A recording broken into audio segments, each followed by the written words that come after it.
cœur de l'Afrique, le Rwanda, l'un des plus petits pays du continent, compte 9 millions d'habitants. On l'appelle parfois le pays aux 1000 collines. La capitale, Kigali, est une petite ville paisible de tout juste 200 000 habitants. La vie ici paraît suivre son cours bien ordonné. Rien ou presque ne rappelle la guerre civile qui pourtant fait rage dans le pays. Le Rwanda est une ancienne colonie qui fut allemande puis belge. Ses habitants ont une espérance de vie légèrement supérieure à 50 ans. Au grand bazar du centre-ville, on trouve de tout, en abondance. Les marchands viennent du pays tout entier jusqu'à Kigali pour y offrir leurs produits. C'est ici, nous explique-t-il, qu'ils en tirent le meilleur prix. Les Rwandais, aujourd'hui comme hier, sont un peuple d'agriculteurs. Le pays, remarquablement fertile, devrait sans peine pouvoir nourrir ses habitants. Et il en allait ainsi jusqu'à ce que la guerre éclate, voici quelques années.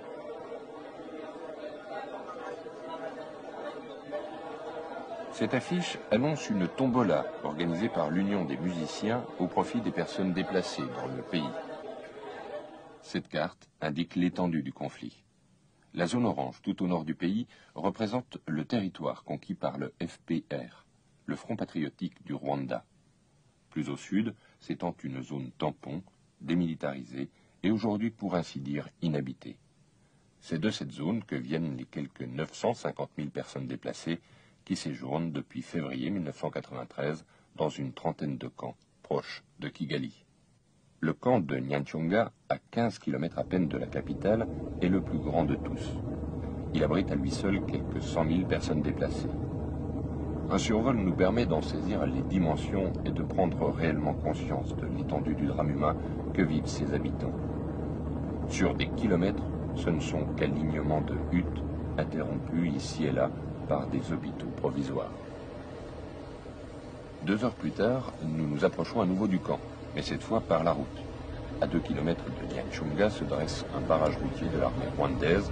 Toutes les personnes désirant sortir du périmètre où y pénétrer sont contrôlées. Les personnes déplacées ne sont pas autorisées à quitter le camp.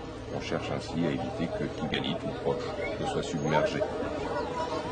En février 1993, lorsque les premières personnes déplacées sont arrivées, la vallée était déserte et ses terres étaient recouvertes par une forêt. Les arrivants ont abattu tous les arbres pour bâtir leurs huttes et pour cuire leurs aliments. La plupart d'entre eux ont déjà séjourné dans d'autres camps. Ils ont été déplacés 2 voire 3 fois. En arrivant à Nyanchonga, après avoir parcouru à pied des distances allant jusqu'à 150 km, ils ne possédaient rien d'autre que les habits qu'ils avaient sur le dos. D'après leur récit, les premières journées dans le camp ont dû être cauchemardesques. Il n'y avait rien à manger, les huttes provisoires étaient érigées dans le désordre et inondées par les pluies quotidiennes. Et la nuit, il fait très froid. Ici, les familles comptent en moyenne 4 à 6 enfants. En Afrique, une progéniture nombreuse demeure la meilleure prévoyance contre les difficultés de la vieillesse. J'ai déjà été déplacé 3 fois. J'ai perdu tout espoir de revoir ma maison. 2 de mes 6 enfants sont morts ici au camp parce que nous n'avions pas les médicaments nécessaires. Mon 2e enfant est mort hier. Quand je pense au passé, les larmes me viennent aux yeux. J'ai dû abandonner tous mes biens, tout ce que j'avais.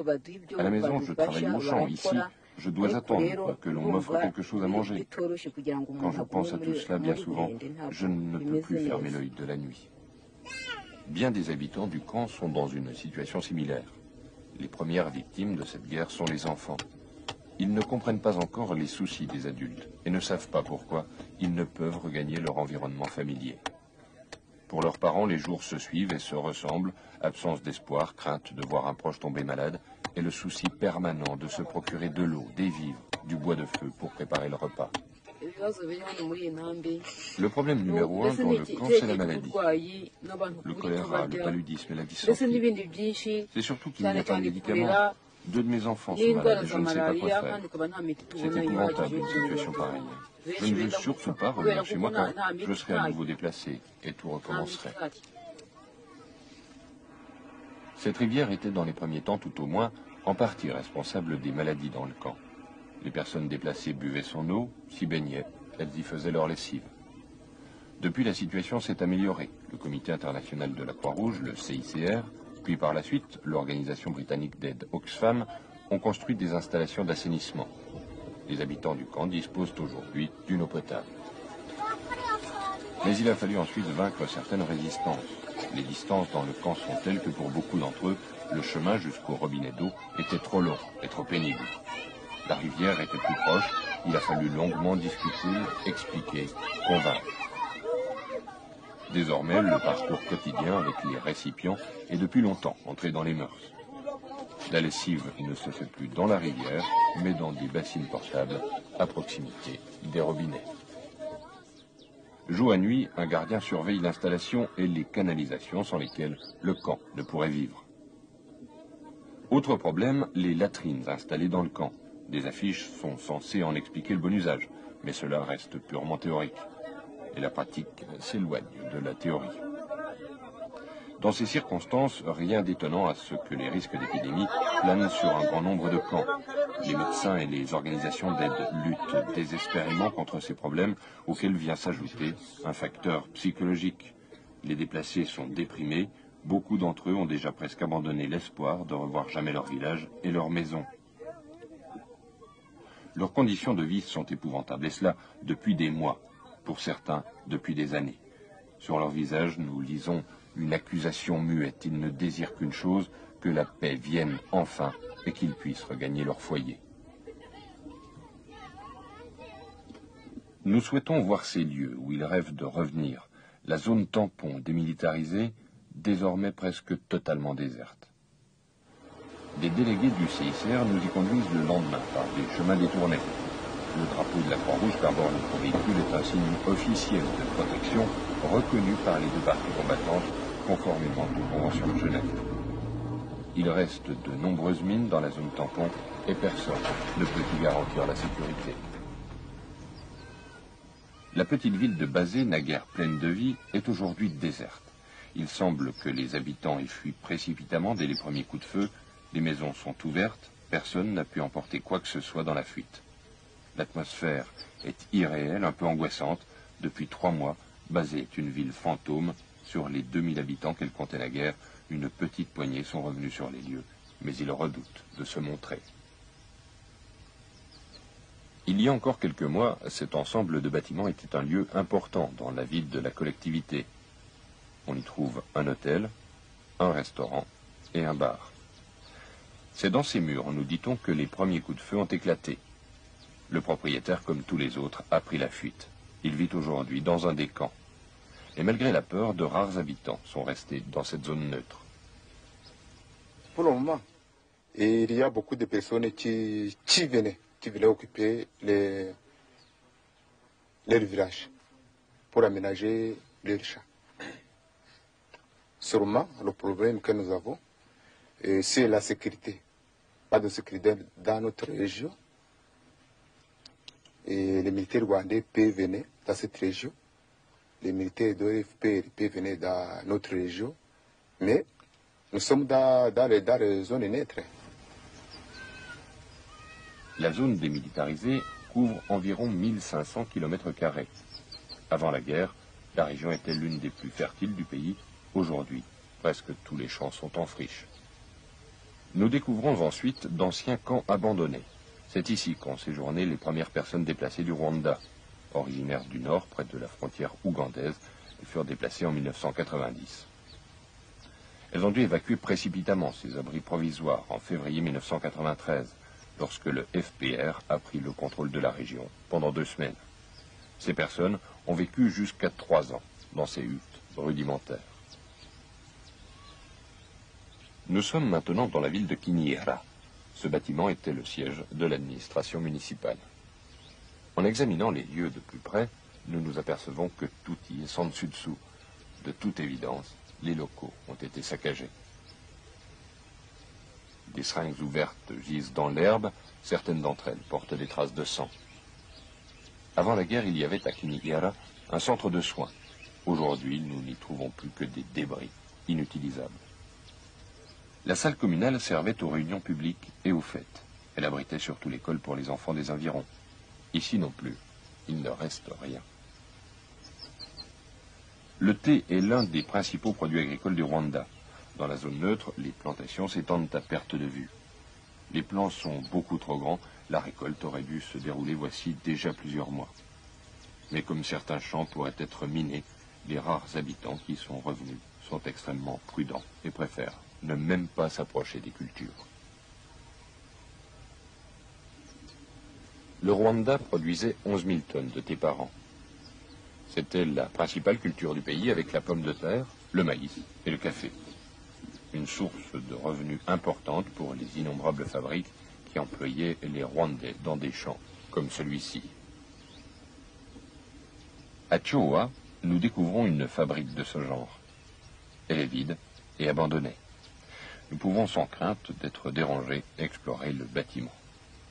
En temps normal, 300 personnes travaillaient ici et produisaient 300 tonnes de thé par mois. Le dernier jour de travail a été le 6 février 1993. Le 7 était un dimanche, jour férié. Le lundi 8, les rebelles du FPR sont arrivés et les ouvriers ont fui. Depuis, Chorora est vide, comme un symbole de l'impuissance des hommes face à la guerre. Les travailleurs partis, tout est réduit à néant. Les gens ne retournent pas encore dans cette région parce qu'ils ne voient pas leur sécurité assurée. Vous voyez donc, les gens, ils sont partis. Ici, on n'a pas d'administration, on n'a pas même de protection, quelle qu'elle soit. Donc, pour que les gens reviennent, il faut qu'ils soient assurés de la présence de l'administration civile et puis de la protection aussi, comme la police, tout au moins la police communale. Je crois qu'il faut au moins ces deux éléments pour assurer la sécurité, sans oublier effectivement qu'il y a d'autres services qui ne sont plus dans cette région. Je parle par exemple des services de santé. Nous faisons quelques kilomètres de plus pour découvrir, près de la ville de Tumba, des destructions massives. Heureusement, les scènes de ce genre sont rares au Rwanda. Le plus souvent, la guerre civile n'est pas une guerre à l'arme lourde. Dans certains cas, pourtant, des bâtiments ont été entièrement détruits par l'artillerie. Ici aussi, les rares personnes revenues dans la ville restent terrées dans les maisons. Personne ne s'est donné la peine de réparer les dégâts. À quoi bon, d'ailleurs? Il reste assez de maisons vides en bon état, contrairement à celle-ci, mais la peur est omniprésente. Lorsque nous parvenons enfin à parler avec l'un des habitants, il répète 3 fois les mêmes mots d'une voix calme et impressionnante. On a peur. On a peur. On a peur. Nous demandons à Antoine comment il s'accommode de cette peur à chaque instant. Comment supporte-t-il de vivre dans cette ville où il a choisi de revenir? Cette peur. Bon, de l'autre côté, on attend des booms. De l'autre côté, on attend des booms. C'est ce que je peux vous dire. Au cours des heures qui suivent, nous sommes témoins de scènes identiques. Si les parties au conflit pouvaient parvenir à un accord, combien de personnes pourraient revenir ici pour y mener une vie normale? Même les délégués du CICR qui nous servent de guide sont sous le choc. C'est sûr, nous, ça nous fait beaucoup de peine de voir ces gens qui, déjà tous les gens l'exode, tous les gens qui quittaient avec leurs biens, qui marchaient le long des collines pour rejoindre les camps, et les voir maintenant dans l'état de dénuement dans lequel ils se trouvent dans les camps, c'est sûr que c'est très dur. Nous quittons la zone neutre pour nous rendre à Ruhengeri, au nord-ouest du pays. Jusqu'au mois de février, c'était la 3e ville du Rwanda. 80 000 personnes vivaient et travaillaient dans l'agglomération et dans les environs. En février, le FPR s'est emparé de la ville. Il en est resté maître pendant 3 jours, jusqu'à ce que l'armée rwandaise ne la reprenne. Tous les habitants ont fui pendant les combats. La situation était trop dangereuse. Aujourd'hui, 3 mois plus tard, 2000 personnes à peine ont osé revenir. Mais rien ici n'indique un retour à la normale. Pas de vie publique, pas de police, pas d'administration. Les soldats sont partout, mais bon nombre d'habitants sont dans les camps et attendent de pouvoir revenir. L'ancien siège des autorités est en train d'être reconstruit. Dans les mois à venir, si tout redevient normal à Ruhengeri, la ville pourrait à nouveau être administrée depuis ce bâtiment. Mais rien n'est moins sûr. Pour l'instant, on ose y croire, car la ville a une importance stratégique trop grande et sa taille et son histoire lui confèrent un statut de symbole. Pourtant, sur la place du marché, la vie semble déjà presque normale. Les coiffeurs ont retrouvé depuis longtemps leur place traditionnelle, en plein air, comme c'est la coutume au Rwanda. Et comme partout dans le monde, le coiffeur fait office de service d'information. On vient ici non seulement pour se faire couper les cheveux, mais aussi pour y entendre les dernières nouvelles. Cette place accueillait 20 fois plus de monde. On nous explique qu'il y avait toujours ici une foule énorme. Et si certains ont trouvé le courage de regagner la ville, c'est généralement parce que leur horreur de la vie humiliante des camps a été plus forte que la peur. Ceux qui sont revenus doivent travailler pour survivre et le marché offre des possibilités. Il n'est pas facile de trouver quelqu'un qui accepte de nous parler. Finalement, l'un des marchands de tabac nous raconte l'aventure de sa fuite. J'ai dû marcher jour et nuit par les montagnes, les vallées et à travers la savane. J'ai marché jusqu'au moment où je n'en pouvais plus. Je n'ai rien pu emporter, sauf une latte de sol que je portais sur la tête. Je n'avais pas la moindre idée d'où il fallait aller, d'où je pourrais dormir. Finalement, j'ai rencontré d'autres gens et je me suis joint à eux. Nous demandons à cette marchande si la vie à Rwengeri est revenue à la normale. Plus rien ne fonctionne dans cette ville, rien ne marche. Mais qu'est-ce que je peux faire? Je n'ai pas le choix. La nuit, je suis terrorisé. J'aimerais mieux aller dormir dans un camp pour réfugiés. Ici, l'hôpital de Rwengeri. L'établissement n'a jamais fermé ses portes, même lorsqu'il n'y avait pour ainsi dire plus de médecins ni de personnel. 3 mois plus tard, il y a toujours trop de patients et pas assez d'infirmières et de personnel soignant. Mais c'est l'unique hôpital digne de ce nom dans la région. Ici, les médecins doivent savoir tout faire, traiter tout type de blessures et de maux. Peu de patients sont aussi souriants que ce petit garçon. Un grand nombre d'entre eux sont ici parce qu'ils ont marché sur une mine et ont perdu un bras ou une jambe. Les premières victimes sont les paysans dont les champs ont été minés pendant les combats à leur insu. Cet homme a lui aussi perdu une jambe à cause d'une mine. Il a 32 ans. Bien sûr, je vais avoir du mal maintenant à reprendre mon travail au champ. Mais je compte sur mes compagnons et sur l'aide de Dieu. Pour l'instant, je suis ici à l'hôpital, c'est le destin. J'espère simplement pouvoir marcher à nouveau un jour, avec des béquilles ou une prothèse, peu importe. La Croix-Rouge de Belgique soutiendra des ateliers qui fabriquent des membres artificiels dans le pays. Il faut dire qu'à Rwengeri, les victimes des mines représentent un problème important. Oui, c'est un problème énorme. Au début, nous n'avions tout simplement pas les moyens appropriés, quelques rares médicaments et pas assez de personnel. Nous ne pouvions pas traiter correctement les blessés. Ils arrivaient en état de choc, c'était très dangereux. Nous n'avions pas assez de sang pour les transfusions, nous n'avions pas non plus d'éclairage électrique. Et la plupart des blessés nous étaient amenés pendant la nuit parce qu'ils avaient marché sur une mine à cause de l'obscurité. Nous avons pu en sauver quelques-uns, mais beaucoup sont morts.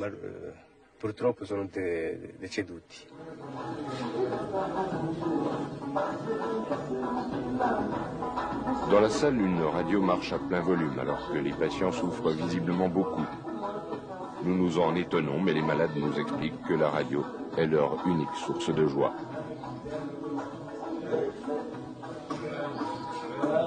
Depuis des mois, l'improvisation règne dans l'hôpital. Les rares médicaments qui parviennent jusqu'ici sont souvent périmés.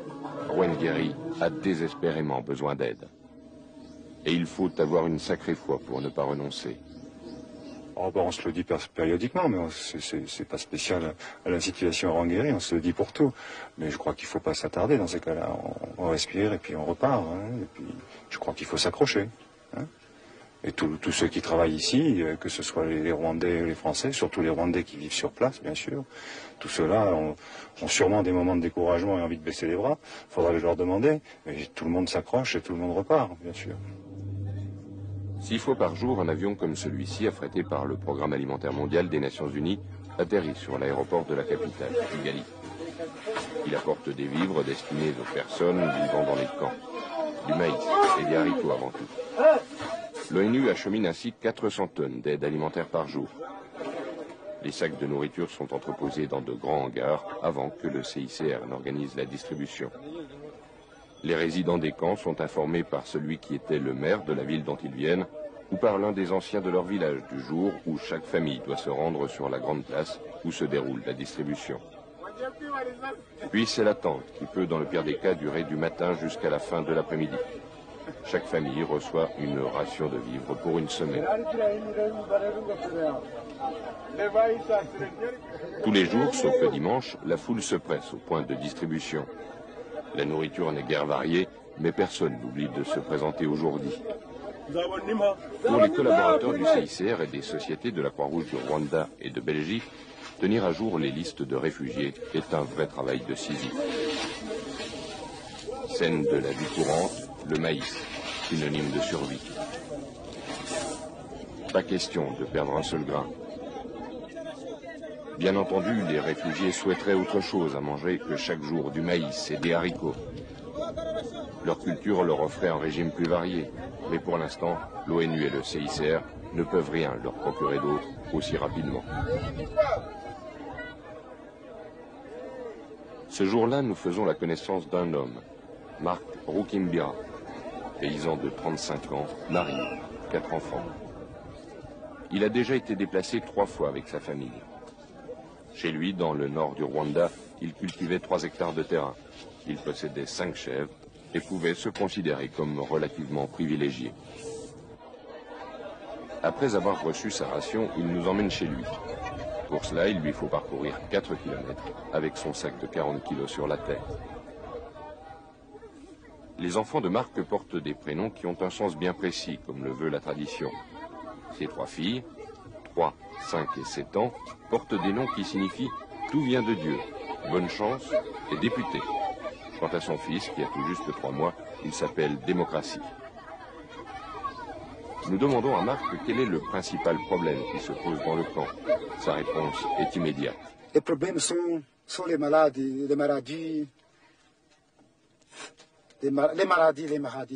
ce sont les maladies. Ce sont les maladies.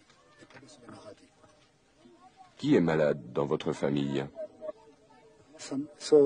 Ma femme est qui est malade et l'enfant.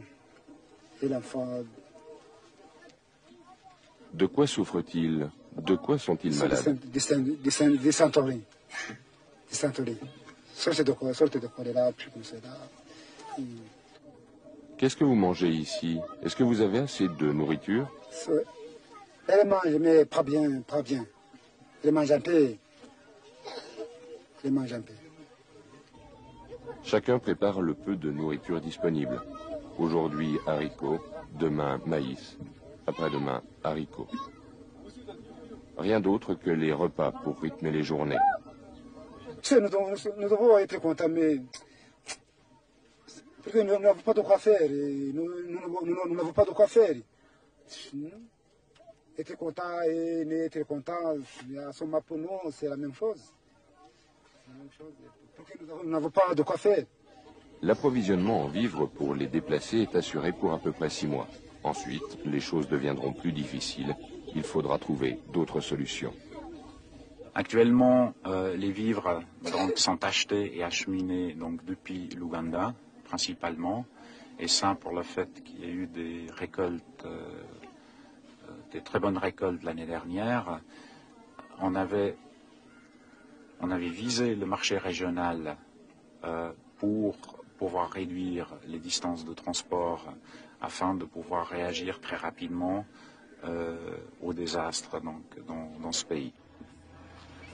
L'armée rwandaise s'occupe de la sécurité dans les camps par des patrouilles motorisées. Sur le chemin de l'hôpital pour enfants, nous entendons soudain des chants.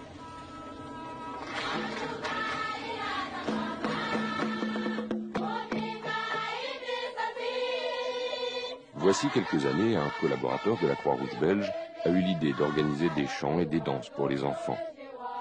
Pour compenser autant que possible l'absence d'école, les collaborateurs de la Croix-Rouge rwandaise ont monté une sorte de comédie musicale sur l'histoire de la Croix-Rouge. Les moyens sont quasi nuls, mais cela n'altère pas leur enthousiasme.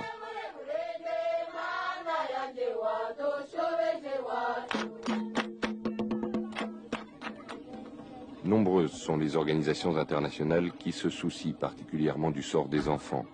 Caritas, CARE, Médecins du Monde, Médecins sans frontières, le Secours catholique international, les églises et les missions, le CICR enfin et l'ONU. Dans les conditions de vie terriblement difficiles des camps, des enfants naissent tous les jours. Ce petit n'a que 3 heures. Au Rwanda, 110 nouveau-nés sur 1000 meurent à la naissance.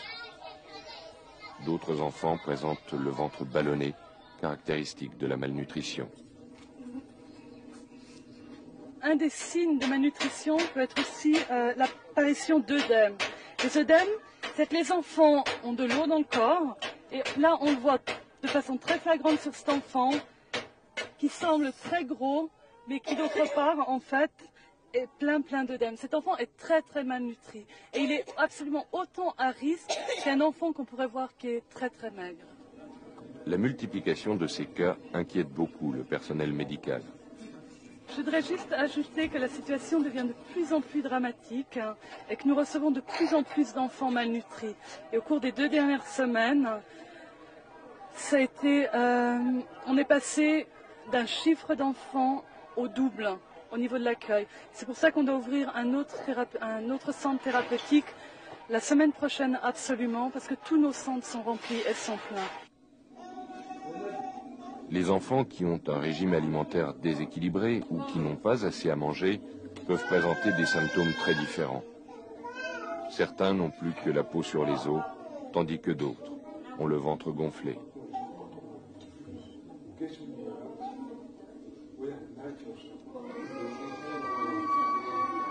Ces images sont pénibles, mais il faut qu'elles soient montrées. Elles ne sont bien sûr pas aussi courantes au Rwanda qu'en Somalie, parce que pour l'instant, les enfants dans cet état sont dans les hôpitaux et non dans les rues.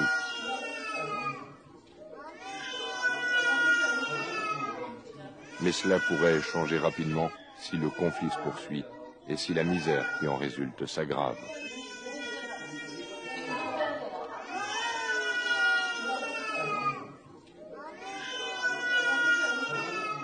Moi, vraiment, je souffre parfois, plus que parce que je vois déjà timide dans mes mains. Parfois, je vois un enfant, je sais quoi faire et comment le faire. Et je n'ai pas parfois de matériel, je n'ai pas de médicaments, je n'ai pas de moyens de déplacement. Et comme ça, l'enfant meurt devant moi. Parfois, je suis découragé, mais je supporte, mais avec beaucoup de patience. Les Rwandais ne vivent pas mieux cette situation désespérée dans les camps. Vraiment, quand je passe dans des camps, quand je vois des problèmes que ces déplacés rencontrent, je suis touché vraiment au cœur. Comment ils vivent leur misère, alors que ce n'est pas de leur faute qu'ils sont dans ces conditions-là. 1 million de Rwandais vivent aujourd'hui dans ces conditions, sans être le moins du monde responsable de leur sort. À Nyacyonga, on enterre les morts de l'autre côté de la colline. Des morts, il y en a ici tous les jours. Et les hommes seront nombreux encore à mourir avant que cette guerre ne se termine.